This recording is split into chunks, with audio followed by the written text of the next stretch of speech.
Hello friends, hope you are having a great day. In this quick NBN update, we look at upgrades for wireless towers, because this is the kind of ongoing work that will be needing to be done as more people are connected to the NBN.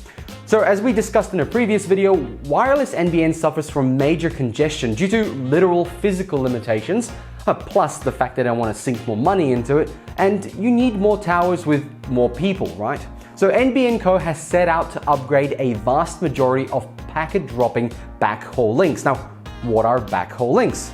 Well, in a hierarchical telecommunication network, the backhaul portion of the network comprises the immediate links between the core network or backbone network and the small sub-networks at the edge of the network. Now, cell phone communication with a single cell tower constitutes a local sub-network. The connection between the cell tower and the rest of the world begins with a backhaul link to the core of the internet service provider's network via a point of presence.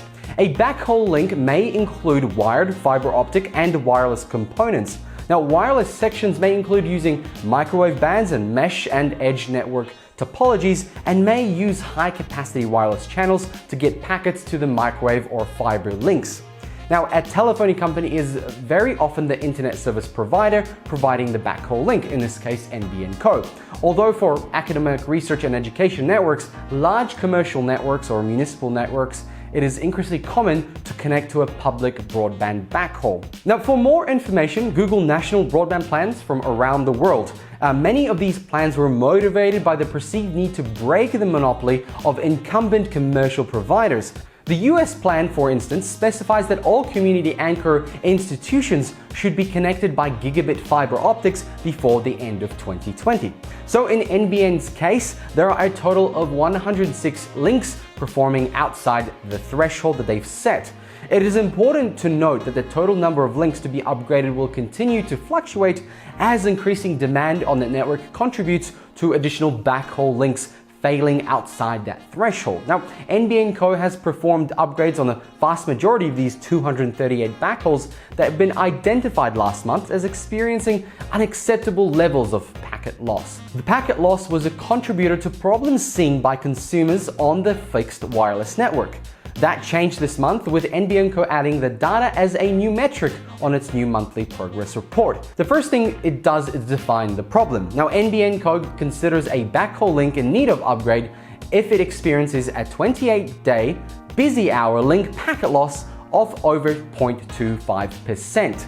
It's not clear how many lost packets that is actually in numbers, but the actual data used in the report spans over between April 18th to May 1st. Now, NBN Co had data on the problems earlier. It revealed numbers before a Senate committee on April 9th, but it appears to have changed the way it reports the numbers mid-month.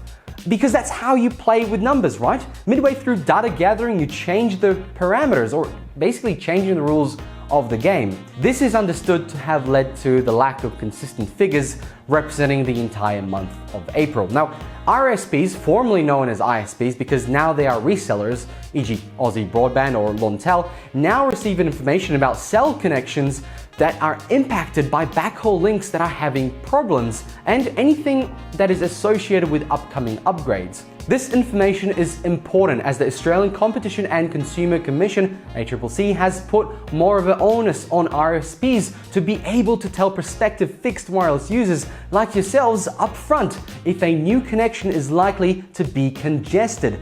This, my friends, is absolutely fantastic news. Imagine the fact that you can call up, ask if your line or your area will have problems, and decide if it's worthwhile signing up to a new plan or a 12-month plan and then experience these issues, or you just wait, or maybe try somewhere else or try something else, maybe mobile networks. It's a very good thing for the consumer. However, the part of month of numbers for April and the averaging methodology means that there are some uncertainties embedded in this first metric release. So don't get your hopes up yet.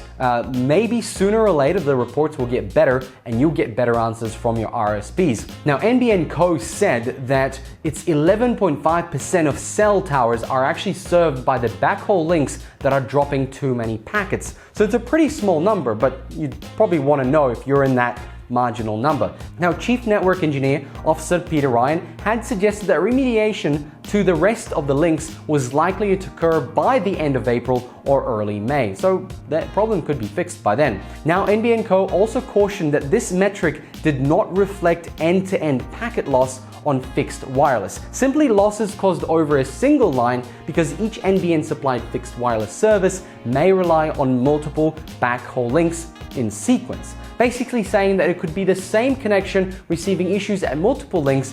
But again, it seems that there are issues still, but the numbers could be inflated.